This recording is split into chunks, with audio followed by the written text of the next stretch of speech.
تناول القهوة، ولكن احذر أن ترتكب هذا الخطأ الذي يرتكبه الملايين من الأشخاص عند تناول القهوة. معلومات صادمة عن القهوة لم يخبركم بها أحد من قبل، ولكن قبل أن نبدأ سنطرح عليك عزيزي المشاهد بعض الأسئلة الهامة والتي ستتطلب منك الإجابة الفورية وبدون تردد. هل أنت مصاب بمرض السكري؟ وهل تعاني من ارتفاع ضغط الدم؟ وماذا عن أمراض القلب والشرايين؟ وهل تعاني من التهابات الكبد؟ أو تعاني من الكسل والخمول أو مشكلة النسيان بشكل متكرر؟ وهل تعاني من التهاب البروستاتا أو مشكلة الضعف لدى الرجال والنساء؟ وهل تعاني من مشاكل في الجهاز الهضمي كآلام المعدة أو قرحة القولون؟ أو تعاني من مشاكل في البشرة كحب الشباب أو مشكلة تساقط الشعر؟ وهل تعاني من السمنة المفرطة أو الوزن الزائد؟ فشاهد معنا هذا الفيديو حتى النهاية لتتعرف على طرق علاج كل هذه الأمراض فقط بتناولك لفنجان من القهوة يوميا. ولكن قبل أن نبدأ، وفضلا وليس أمرا، صلي على النبي ودعمنا بالضغط على زر الإعجاب لنستمر بتقديم كل ما هو جديد ومفيد. وإذا كنت قد تناولت القهوة ولو لمرة واحدة، اضغط لايك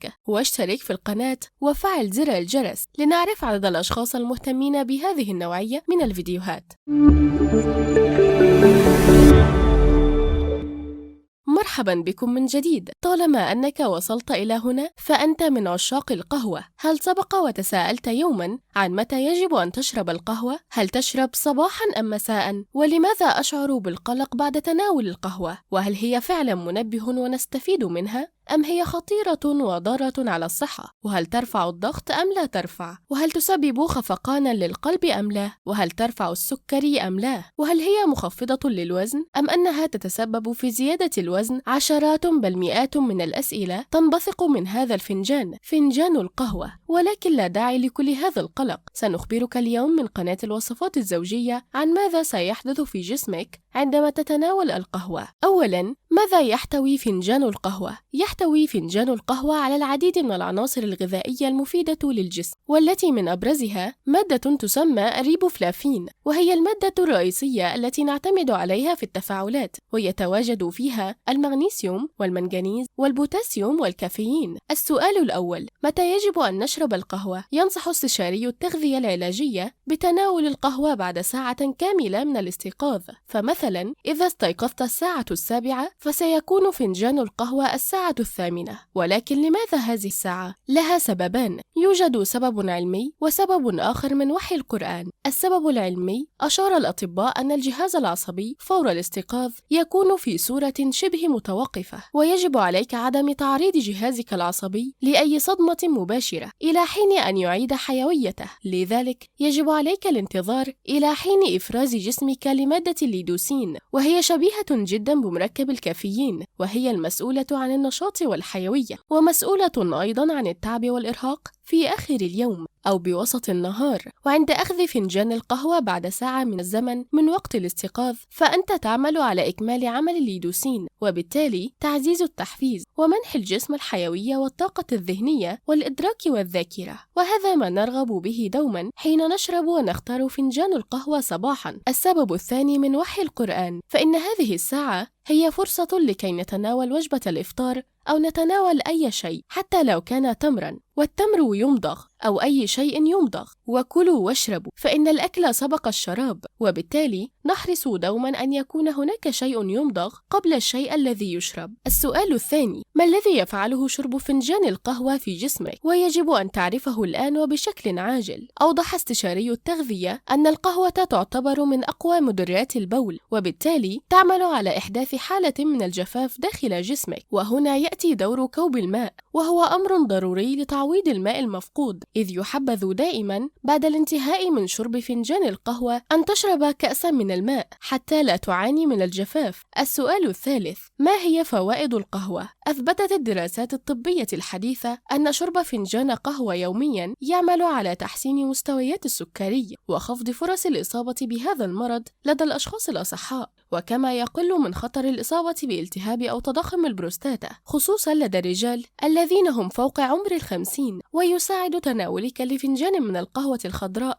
على فقدان الوزن، ويقلل من خطر الإصابة بمرض باركنسون والشيخوخة المبكرة. وكما أن شرب فنجان من القهوة يومياً يحارب الاكتئاب ويقوي عضلة القلب ويحسن من تدفق الدم إلى خلايا الجسم ويقوي الذاكرة ويقلل من خطر الإصابة بتليف الكبد ويقلل من الشعور بالإرهاق. ويؤمن شرب القهوة لك نشاطاً يقدر بما يقرب إلى 11 أو 12% زيادة عن مقدار طاقة الجسم الطبيعية. وتحتوي القهوة على مادة الريبوفلافين بجانب العديد من المواد المضادة للأكسدة، وهذا يمنح صحة للكبد بالتحديد، بل ويساعد على تنقية الكبد من الدهون والسموم، ويساعد الكبد على طرد السموم من الجسم. وبالتالي فإن تناول فنجان القهوة باعتدال مرحب به، إنه رائع ومن أقوى مضادات الأكسدة. ليس هذا فقط، عندما نتناول فنجان القهوة فهذا يعمل على رفع حساسية الأنسولين، بمعنى أنه يجعل الأنسولين يعمل بدقة متناهية،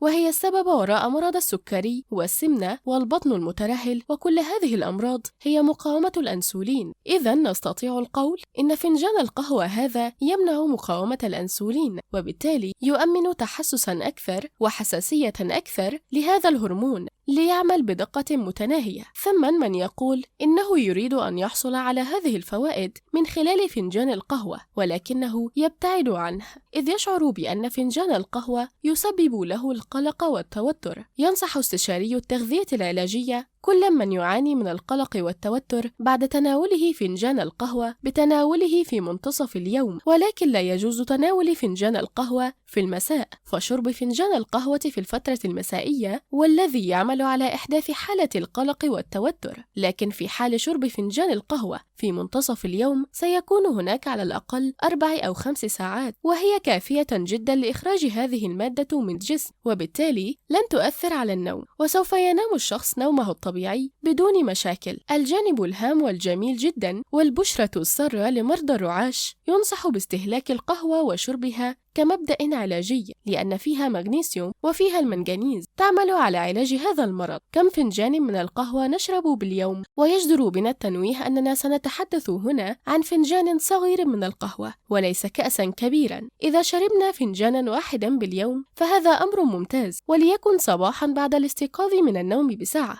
ماذا لو شربنا فنجانين؟ جيد، نشرب فنجانا صباحا ونشرب فنجانا في منتصف اليوم. ماذا لو شربنا 3 فناجين؟ مقبول، ولكن إياك أن يزيد عن 4 فناجين، فهنا ستواجه مشكلة ويبدأ بالتأكيد التوتر، وخاصة لمن لم يشرب المياه مع كل فنجان، ويصبح مستوى الجفاف أكثر. كيف نحضر القهوة في المنزل؟ المقادير: ملعقة كبيرة من القهوة المطحونة، 3 حبات من القرنفل، عود قرفة، القليل من الزعفران، كأس من الماء. طريقة التحضير: نضع الماء في الوعاء المخصص للقهوة ونضعه على النار ونتركه حتى الغليان. نضيف القهوة مع حبات القرنفل مع عود القرفة والزعفران ونتركه على النار حتى يتجانس المزيج لمدة 2 دقيقتين، ومن ثم ترفع المزيج من على النار وتصبه في فنجان صغير، ويفضل إضافة ملعقة من عسل النحل للتحلية. ماذا سيحدث في جسمك إذا تناولت القهوة؟ تحتوي القهوة على مضادات الأكسدة التي تساعد على الوقاية من الإصابة بالأمراض، وخاصة الأمراض السرطانية.